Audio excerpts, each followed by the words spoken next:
Pertama,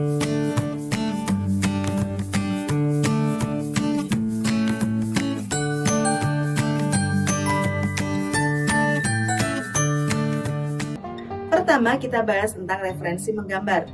Mengapa ya diperlukan referensi dalam menggambar? Hal ini karena sangat sulit jika menggambar hanya mengandalkan imajinasi saja. Misalnya, kita akan menggambar tentang seekor naga. Kita membayangkan seekor naga yang bentuknya seram, sisiknya tajam, kemudian sayapnya lebar, dan ekornya berduri. Lalu kita menggambarnya. Nah, ternyata gambar yang kita buat itu tidak sesuai dengan yang kita inginkan karena hanya mengandalkan imajinasi saja. Menurut adik-adik Sobat Eksis, di mana letak kesalahannya? Letak kesalahannya adalah ada pada cara menggambar. Salah satu syarat menggambar dengan benar adalah dengan memiliki referensi. Apa itu referensi? Referensi adalah sumber ide ataupun acuan berupa gambar pengamatan alam sekitar ataupun pengamatan budaya sekitar. Semakin sering kalian mengamati lingkungan kalian ataupun melakukan observasi, maka semakin banyak referensi visual yang kalian dapatkan. Referensi yang kalian dapatkan dapat didokumentasikan dalam bentuk foto, sketsa, ataupun potongan gambar. Referensi-referensi yang kalian dapatkan dapat kalian kumpulkan dalam sebuah catatan yang dinamakan jurnal visual. Jurnal visual adalah sebuah buku dengan kumpulan gambar ataupun tempat catatan ide-ide yang kalian tuangkan. Dengan mendokumentasikan dan mengumpulkan referensi, maka kalian bisa melihat hal-hal detail yang ingin kalian gambar. Jurnal visual bisa juga berbentuk kumpulan gambar, sketsa, dan hand lettering. Jurnal visual dapat juga dibentuk dalam moodboard. Moodboard adalah kegiatan mengumpulkan ide yang masih dalam satu nuansa tema, termasuk di dalamnya warna, tekstur, bentuk yang masih satu suasana. Nah, moodboard biasanya digunakan oleh para seniman ataupun desainer untuk membantu mereka mendapatkan ide. Moodboard berfungsi untuk yang pertama, memberi referensi dalam menentukan tema atau topik. Yang kedua, menghasilkan arahan estetika yang ingin dicapai sebelum mengembangkan desain ke tahap selanjutnya. Yang ketiga, memberikan gambaran mengenai tujuan dan manfaat dari karya yang dibuat.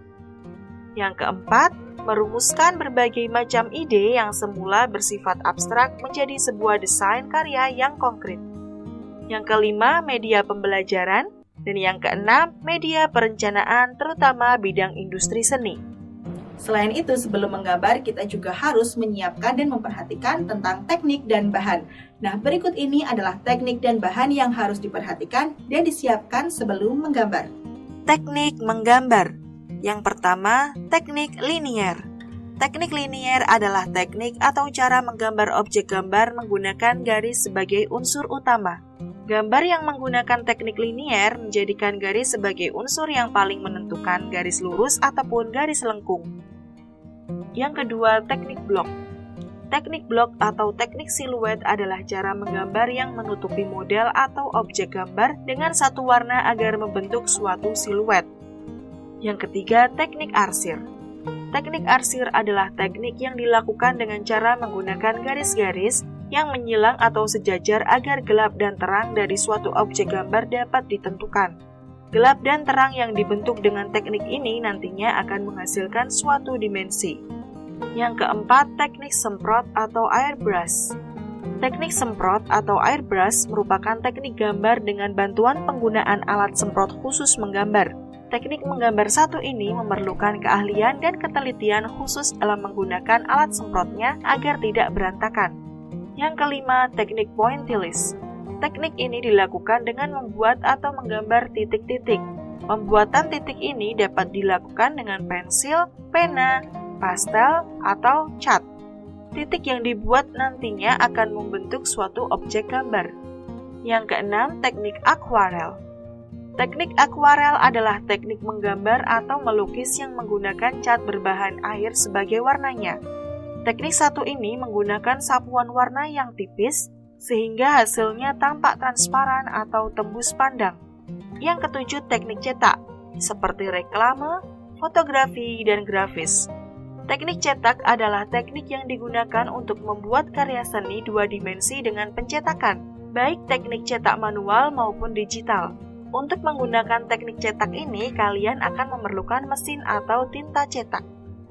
Sedangkan bahan dan alat yang digunakan untuk menggambar antara lain yang pertama pensil.